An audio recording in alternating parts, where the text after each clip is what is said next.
ಸಾಮೂಹಿಕ ಸಂಘಟನೆ ಒಕ್ಕೂಟ ಸುರಪುರ ಅವರು ಸಚಿನ್ ಕುಮಾರ್ ನಾಯಕ್ ಎಂಬ ವ್ಯಕ್ತಿ ಸಾಮಾಜಿಕ ಕಾರ್ಯಕರ್ತ ಹೇಳಿಕೊಂಡು ಗೋಮಾತೆ ಹೆಸರಿನಲ್ಲಿ ಅಕ್ರಮ ಕೂಟ ರಚಿಸಿಕೊಂಡು ರೈತರಿಗೆ ತೊಂದರೆ ಕೊಡ್ತಾ ಇದ್ದಾನೆ. ಆಮೇಲೆ ಇಲ್ಲಿರ್ತಕ್ಕಂಥ ಸುರಪುರ ಜನತೆಗೆ ಮತ್ತು ಸುರಪುರ ಕೆಲವೊಂದು ಸರ್ಕಾರಿ ಅಧಿಕಾರಿಗಳಿಗೆ ದುಡ್ಡನ್ನು ಎಕ್ಸ್ಟಾರ್ಷನ್ ಮಾಡ್ತಾರೆ ಅಂತೇಳಿ, ಆಮೇಲೆ ನಂತರದಲ್ಲಿ ಇಲ್ಲಿರ್ತಕ್ಕಂಥ ಕೋಮು ಸೌಹಾರ್ದತೆಯನ್ನು ಎಲ್ಲ ಜಾತಿ ಸಮಾಜ ಮಧ್ಯ ಕೋಮು ಸೌಹಾರ್ದತೆಯನ್ನು ಹಾಳು ಮಾಡ್ತಾ ಇದ್ದಾನೆ.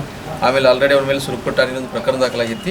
ಈ ವಿಚಾರದಲ್ಲಿ ಅವ್ರ ಮೇಲೆ ತಕ್ಷಣ ಅರೆಸ್ಟ್ ಮಾಡಿರಿ, ಆಮೇಲೆ ಅವನು ತಕ್ಷಣ ಕಾನೂನು ಕ್ರಮ ಜರುಗಿಸಿ ಅಂತ ಇವತ್ತು ಮನವಿ ಕೊಟ್ಟಿದ್ದಾರೆ. ಈ ಮನವಿ ಸಂಬಂಧಪಟ್ಟಾಗಿ ನಾವು ನಮ್ಮ ತನಿಖಾಧಿಕಾರಿಗಳು ಮತ್ತು ಇನ್ಸ್ಪೆಕ್ಟರ್ ಅವರು ಇದ್ರ ಮೇಲೆ ಸೂಕ್ತ ಕಾನೂನು ಕ್ರಮವನ್ನು ತಕ್ಷಣದಿಂದ ಕೈಗೊಳ್ತಾರೆ. ಸಚಿನ್ ಕುಮಾರ್ ನಾಯಕ್ ಎಂಬ ವ್ಯಕ್ತಿ ಸಾಮಾಜಿಕ ಕಾರ್ಯಕರ್ತ ಹೇಳಿಕೊಂಡು ಗೋಮಾತೆ ಹೆಸರಿನಲ್ಲಿ ಅಕ್ರಮ ಕೂಟ ರಚಿಸಿಕೊಂಡು ರೈತರಿಗೆ ತೊಂದರೆ ಕೊಡ್ತಾ ಇದ್ದಾನೆ. ಆಮೇಲೆ ಇಲ್ಲಿರ್ತಕ್ಕಂಥ ಸುರಪುರ ಜನತೆಗೆ ಮತ್ತು ಸುರಪುರ ಕೆಲವೊಂದು ಸರ್ಕಾರಿ ಅಧಿಕಾರಿಗಳಿಗೆ ದುಡ್ಡನ್ನು ಎಕ್ಸ್ಟಾರ್ಷನ್ ಮಾಡ್ತಾರೆ ಅಂತೇಳಿ, ಆಮೇಲೆ ನಂತರದಲ್ಲಿ ಇಲ್ಲಿರ್ತಕ್ಕಂಥ ಕೋಮು ಸೌಹಾರ್ದತೆಯನ್ನು ಎಲ್ಲ ಜಾತಿ ಸಮಾಜ ಮಧ್ಯ ಕೋಮು ಸೌಹಾರ್ದತೆಯನ್ನು ಹಾಳು ಮಾಡ್ತಾ ಇದ್ದಾನೆ. ಆಮೇಲೆ ಆಲ್ರೆಡಿ ಅವ್ರ ಮೇಲೆ ಸುರಪುರ ಠಾಣೆಯಲ್ಲಿ ಒಂದು ಪ್ರಕರಣ ದಾಖಲಾಗಿತ್ತು.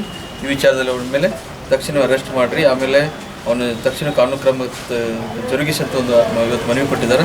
ಈ ಮನವಿ ಸಂಬಂಧಪಟ್ಟಾಗಿ ನಾವು ನಮ್ಮ ತನಿಖಾಧಿಕಾರಿಗಳು ಮತ್ತು ಇನ್ಸ್ಪೆಕ್ಟರ್ ಅವರು ಇದ್ರ ಮೇಲೆ ಸೂಕ್ತ ಕಾನೂನು ಕ್ರಮವನ್ನು ತಕ್ಷಣದಿಂದ ಕೈಗೊಳ್ತಾರೆ. Thank you.